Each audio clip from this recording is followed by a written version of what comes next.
조국혁신당 이혜민입니다. 저는 오늘 지금 최태원 SK 회장 출석을 하지 않았습니다. 지난 국회 청문회에서 회장 출석을 요청한 데에는 그 의미가 있었습니다. 책임 있는 답변을 듣지 못했기 때문인데요. 이 과정 통해서 사실 SK그룹은 고객 신뢰를 회복할 수 있는 기회로 삼을 수 있었다고 봅니다. 그래서 저는 오늘 최태원 SK 회장의 불출석에 깊은 유감을 표합니다. 어떤 회의가 2,300만 SKT 고객보다 중요한지 묻지 않을 수 없습니다. 이 시점에서 2022년 최태원 회장의 발언을 좀 찾아봤습니다. 슬라이드 올려주세요. 당시 SK CNC의 데이터 센터에서 화재 나서 대국민 사과를 이곳 과방위에서 하셨습니다. 그룹 차원에서 했습니다.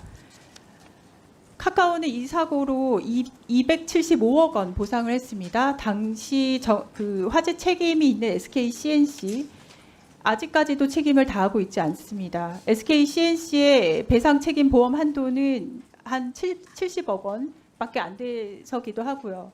피해 보상 관련된 공방은 지금까지 장기화되고 있습니다. 회장이 과방위에 나와서 저렇게 직접 사과를 한 사건도 그러했는데 지금 나오지도 않고 어제 기자회견을 통해서 보여준 모습으로 고객들은 어떻게 SK그룹에 대한 신뢰를 쌓을 수가 있을까요? 장관님 한 가지 여쭤보겠습니다. 이런 사고 시 피해 고객에게 보상할 비용을 보장하는 손해배상 책임보험 가입 반드시 해야 되는 겁니까? 기업이? 지금 가입하고 있는 것으로 알고 있습니다. 네, 반드시 해야 되죠. 2019년도에 제정이 됐습니다. 사장님, 예. SK텔레콤 손해배상 책임보험 가입이 되어 있겠죠? 가입되어 있는 걸로 알고 있습니다. 제가 조금 전에 SK CNC 책임보험 한 70억 원 보험 한도라서 아직까지도 공방이 계속되고 있다고 말씀을 드렸습니다. SK텔레콤은 배상 한도액이 얼마입니까? 금액은 확인해서 말씀드리겠습니다. 10억입니다. 7분의 1이에요. 국내 가장 큰 통신사가 든 보험이 연 납입금 수천만 원 수준으로 가장 기본적인 조건만 들은 보험입니다. 보도에 의하면 그걸 넘어설 책임을 다하겠다고 말씀을 이미 하셨습니다. 하지만 저는 이미 거기서부터 보안 문제에 대한 첫 단추가 잘못 끼워진 것 같습니다. 또 3년 넘도록 공방만 하실 건 아니죠. SK CNC는 지금 그러고 있거든요. SK텔레콤은 책임 있는 답변을 주셔야 됩니다. 3년 넘도록 공방만 하실 건 아니라는 것을 대답을 해주십시오. 예. 정부 관리는 어떤가 한번 좀 살펴보겠습니다. 이게 기업에만 책임이 있냐? 그렇지 않습니다. 키사 원장님, 예. 2022년도에 KT에서도 굉장히 유사한 유심 정보 탈취 의심 사례들이 있었습니다. 당시 원장님은 아니시지만 그때 조금 말씀을 드릴게요. 그때 피해가 보고되고 난 다음에 KT는 유심 기변을 한 달 넘게 일괄 차단을, 굉장히 센 보호 조치죠. 일괄 차단을 시킨 일이 있습니다. 그때 과기정통부, 키사, 중앙전파관리소가 합동으로 현장 점검을 실시했습니다. 이거는 혹시 알고 계시나요? 제가 그에 대해서는 아직 파악을 안 했습니다. 그때 합동 조사 결과가 어떻게 됐냐면은 그럴 가능성이 없다고 종결을 했고요.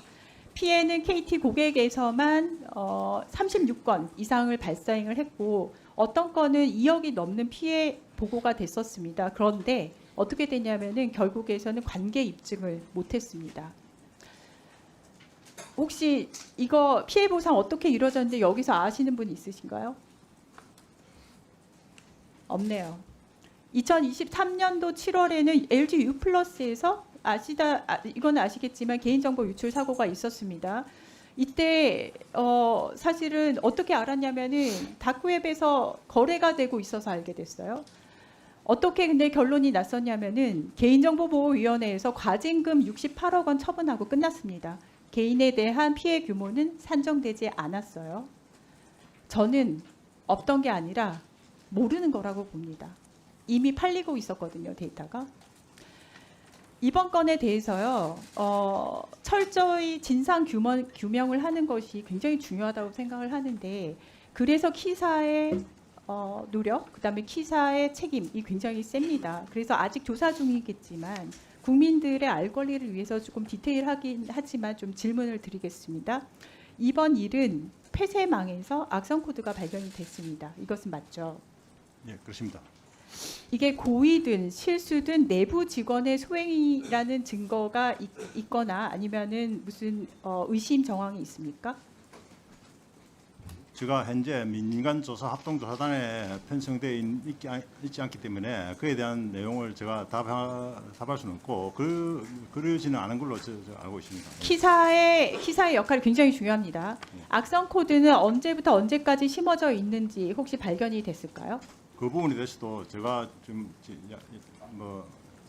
이야기할. 그러면은 보도 자료에 나온 악성 코드가 추가로 8가지 종류가 발견이 됐다고 했어요. 처음에 4가지 종류 말씀을 하셨고, 그렇다면은 8가지 더 발견된 것들이 가입자 정보, 그러니까 개인 식별 정보가 보관된 서버에 대한 해킹이 있었을까, 지금 그런 걱정들을 하시거든요. 그렇다면 그 서버에 대한 해킹이 전혀 없었다고 100% 확신할 수 있을까요? 지금 현재 언론 보도한 내용이 제가 알고 있는 내용이 답니다. 그리고 이게 아시다시피 BPF도 이 악성 코드 자체가 오픈 소스로 되어 있기 때문에. 그러면 제가 이어서 질문을 합니다. VPN 장비를 사용해서 이거는 부사장님께 질문을 드려야겠습니다. VPN 장비 사용해서 외부에서 내부망 접근 가능합니까? 불가능합니다. 전혀 불가능합니까? 예, 그렇다면 그렇게 SKT에서는 VPN 장비를 아예 사용하고 있지 아니합니까? VPN 장비는 사용하는데 말씀을 좀 정정하겠습니다. 가능한데 이거를 채울 수 있는 방화벽을 해놨습니다. 그렇다면은 외부에서 VPN을 통해서 내부로 접근하는 것은 100% 없다. 그 외부에서 들어올 수는 있고요. 들어오는데 방화벽을 통해서 철저히 차단하고 있습니다. 그러면은 VPN 장비는 이반티 장비입니까? 아닙니까? 그거는 지금 이반티 장비가 있습니다. 있습니까? 네. 네, 이 대답을 저는 오늘 처음 들었습니다. 지금까지 계속 질의를 했었거든요. 그리고 지금 키사 원장님 대답이 좀 아쉬운데요. 대부분 다 지금 확인이 안 되고 모르시고 그러면 안 됩니다. 키사의 지금 역할 굉장히 중요합니다. 장관님, 지금 비슷한 사고가 줄줄줄 이어지고 있습니다. KT 말씀드렸고 LG U+ 말씀드렸고 이번에 SKT잖아요. 네. 그리고 피해는 고객한테 발생을 해요. 정부는 과연 여기에서 책임이 없었을까? 저는 그런 질문 안 할 수가 없습니다. 아까 말씀드렸듯이 조사단이 꾸려지지만 조금 버티면 정부가 나서서 2차 피해 우려 없다고 면죄부를 주고 있습니다. 과징금을 내고 나면 또 별일 아닌 듯 지나가기도 하고, 저는 이제는 처벌 수위 높여서라도 기업들이 정보 보호 투자 열심히 하게 하고 중대 과실 업계 사전에 대비하는 것이 정말 중요하다고 봅니다. 그러면은 남는 방법이 사실은 입법부의 입장에서는 하나밖에 없어요. 뭐냐면은 징벌적 손해배상 도입이 필요하다고 저는 봅니다. 유상인 장관님께서는 징벌적 손해배상 도입 필요하다는데 동의하십니까? 네, 이 부분은 사실은 그 법적 검토가 필요한 부분이라서 저희가 미리 말씀드린 대로 법무법인에 이런 상황에 대한 의뢰를 한 적이 있습니다. 징벌적 손배에 대해서 법무법인 기책 사유에 대해서 예. 이야기는 조금 다른 결인 것 같고요. 중혁신당에서는 기업의 중대 과실 확인된 경우 손해액의 5배까지 배상하도록 하는 징벌적 손해배상 제도 도입을 대안으로 제시한 바 있습니다. 그런데 지금 사실은 기업에서 나와 계시지만 기업에서는 말을 합니다. 징벌적 손배 이야기를 하면 미국처럼 한 번 실수로 기업 다 죽이겠냐 합니다. 특히 대기업이요. 사이즈가 커지니까. 그런데 저는 이렇게 생각을 해요. 결국 사용자 없으면 회사도 없습니다. 길게 봐야 되고 이번에 고객들 살리려다 망하면 살아날 수 있는데요. 계산하고 자리 보존하려다가 망하면 회사 다시 살릴 수 없습니다.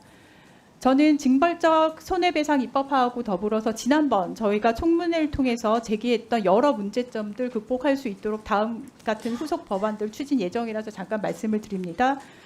그때 차관님께 말씀을 드렸던 정보보호 최소 투자 비율 의무화 부분이 있고요. 위약금 면제에 관한 부분이 있습니다. 그리고 집단구제 실효성 제고, 그리고 피해자 입증 책임 완화 등에 대해서 저는 입법을 할 예정입니다. 위원님들의 적극적인 참여 부탁드리고요.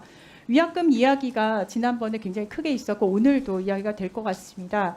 저는 SKT 쪽에서 서면 질의를 통해서 받은 입장문을 보면은 현재 있는 SKT 사용자 간의 형평성 문제를 또한 제기를 하고 계세요. 하지만 지금 위약금을 내냐 마냐 그런 게 그것은 사실은 면제를 하냐 마냐는 강론에 더 가깝고 제일 중요한 것은 고객의 신뢰를 회복할 수 있냐 이게 제일 중요한 것 같아요. 그러니까 신뢰가 떨어졌기 때문에 지금 떠나겠다는 것이잖아요. 신뢰 회복 프로세스 가동해야 될 시점이라고 보는데 지금 사장님께서 이런 식으로 고객의 신뢰 회복 프로세스 가동하겠다. 혹시라도 한 뭐 3가지 정도 리스트업을 해주실 수 있으세요? 예, 의원님 말씀 정말 일리가 있는 말씀이시고 특히 고객의 신뢰를 회복해야 된다고 지적하신 부분에 대해서는 진정으로 공감하고 있습니다.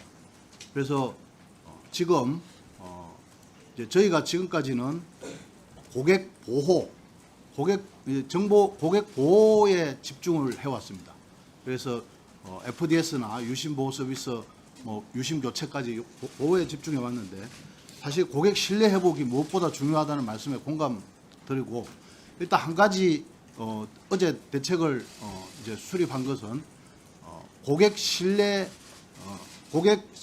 회복 위원회를 저희가 조속히 설치해서 그 고객 신뢰 회복 위원회에서 지금의 어떤 우리의 신뢰가 상실된 많은 부분들에 대해서 조사를 하고 또 고객의 목소리를 듣고 고객 보호를 어떻게 하고 이런 부분에 대해서 조치를 할 수 있도록 그걸 최대한 빨리 만들도록 하겠습니다. 그러면은 지금 우선 공감을 하겠다고 하셨고 공감으로 끝나면 안 되죠. 그래서 3가지 정도 구체적인 방안 요청을 드렸는데 고객 신뢰 회복 위원회를 구성을 하겠다. 구성하는 것은 좋습니다. 그렇다면은 이거 한번 말씀드릴게요. 그 안에서 위약금 문제 다룹니까 안 다룹니까? 위약금 문제를 포함해서 전체적인 어떤 고객 신뢰 회복에 대해서 다룰 수 있도록 하겠습니다.